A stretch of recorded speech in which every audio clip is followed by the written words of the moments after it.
देखा है कि टूटते तारे से जब कोई दुआ मांगी जाती है तो वो ज़रूर पूरी होती है, लेकिन आज बॉलीवुड के टूटते तारे अपने लिए दुआ मांगते नजर आ रहे हैं। वेलकम टू द शो, मैं हूं प्रिया, आप देख रहे हैं टीम मीडिया एक्सपर्ट। साल 2018 में राजकुमार हिरानी द्वारा निर्देशित फिल्म आई थी संजू, जो कि संजय दत्त की बायोपिक फिल्म थी, जिसमें संजय दत्त के ड्रग एडिक्शन को भी दिखाया गया था।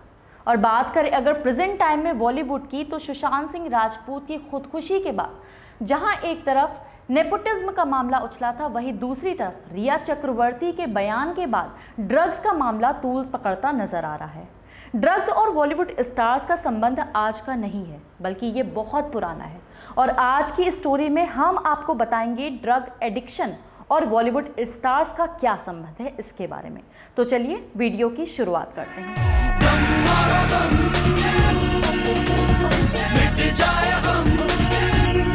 बॉलीवुड के गलियारे में नशे की धूम कोई नई बात नहीं है, ये तो बॉलीवुड का कल्चर रहा है।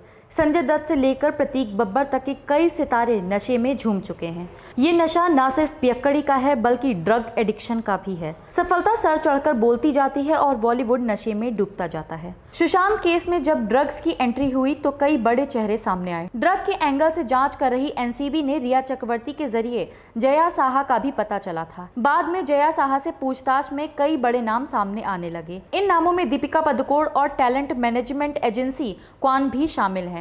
दीपिका पादुकोण से लेकर दिया मिर्जा, सारा अली खान, श्रद्धा कपूर, रकुल प्रीत, नम्रता सिरोडकर जैसे ए लिस्टर्स के नाम भी शामिल हैं।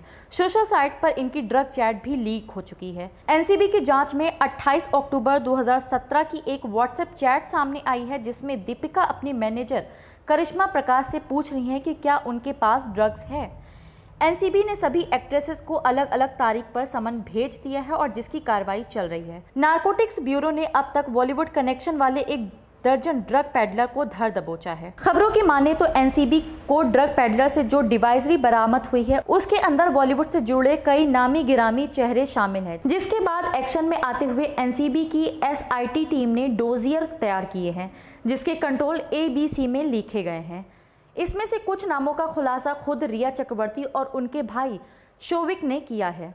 एनसीबी की टीम अब बारी बारी से इन सभी नामों को समन भेज रही है और पूछताछ के लिए बुला रही है। रिया की माने तो कई बॉलीवुड स्टार्स इंडस्ट्री में ड्रग्स का सेवन करते हैं और खुद सुशांत सिंह राजपूत भी पिछले कई समय से ड्रग्स ले रहे थे। उनके कहने पर ही रिया लॉकडाउन में अपने भाई से बोलकर उनके लिए ड्रग्स मंगवाया करती थी। ड्रग्स और शराब के जाल में फंस चुके हैं कई Bollywood stars. Sanjay Dutt. Drug addiction में सबसे पहला नाम आता है संजय दत्त का। बात है 1980 के दशक की, जब संजय दत्त ड्रग्स की गिरफ्त में थे। उन पर बनी बायोपिक फिल्म संजू में दिखाया गया है कि किस तरह उन्होंने अमेरिका में रहकर ड्रग्स के नशे से मुक्ति पाई थी। संजय दत्त ने हमेशा इस बात को स्वीकारा है कि उन्होंने हर उपलब्ध ड्रग्स का इस्तेमाल किया है। हालांकि इसके बाद उन्होंने ड्रग की लत को भी छोड़ दिया था। फरदीन खान। बॉलीवुड एक्टर फरदीन खान को 1 ग्राम कोकेन खरीदते हुए गिरफ्तार किया गया था। फरदीन खान पर एनडीपीएस एक्ट के तहत सेक्शन 21A और सेक्शन 28B के तहत केस रजिस्टर हुआ था। वर्ष 2012 में स्पेशल कोर्ट ने फरदीन खान के मुकदमे को राहत दी थी और उसके बाद वह डी एडिक्शन की प्रक्रिया से भी गुजरे थे। अगला नाम आता है प्रतीक बब्बर का। अपने जमाने के जाने माने फिल्म अभिनेता राज बब्बर के बेटे प्रतीक बब्बर ने एक इंटरव्यू में कहा था कि 13 साल की उम्र में उन्होंने पहली बार ड्रग लिया था। मिड डे में लिखे एक ओपन लेटर में उन्होंने लिखा था कि शुरुआत मारिजुआना और हाशीश से हुई थी, फिर उनका नशा कोकेन और एसिड तक पहुंच गया था। ममता कुलकर्णी खुद ही कथित तौर पर 2000 करोड़ रुपए के ड्रग रैकेट से जुड़ी हुई थी। जनवरी 2016 में केन्या में ड्रग स्मगलर्स की मीटिंग में उन्होंने अपने पति विक्की गोस्वामी के साथ भाग लिया था। विक्की गोस्वामी को भारत का बड़ा ड्रग स्मगलर माना जाता है। हालांकि ममता ने इन आरोपों का खंडन भी किया है। मनीषा कोइराला। बॉलीवुड इंडस्ट्री का अगला नाम है मनीषा कोइराला का। मनीषा कोइराला जब अपने करियर की ऊंचाई पर थी, तब उन्हें ड्रग्स और शराब की लत लग गई थी।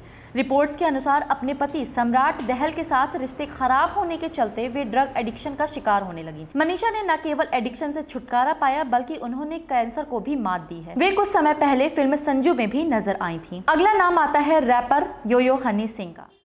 चाय बोतल वोडका, काम मेरा रोज का, ना मुझको कोई के ना किसी ने रोका। जाने माने रैपर योयो हनी सिंह के गाने में नशे का जिक्र अक्सर होता नजर आता है। हनी सिंह कुछ समय के लिए अचानक गायब हो गए थे क्योंकि हनी सिंह को भी शराब और ड्रग्स की लत लग गई थी। पता चला है कि वे नशे की लत को छुड़वाने के लिए ट्रीटमेंट ले रहे थे।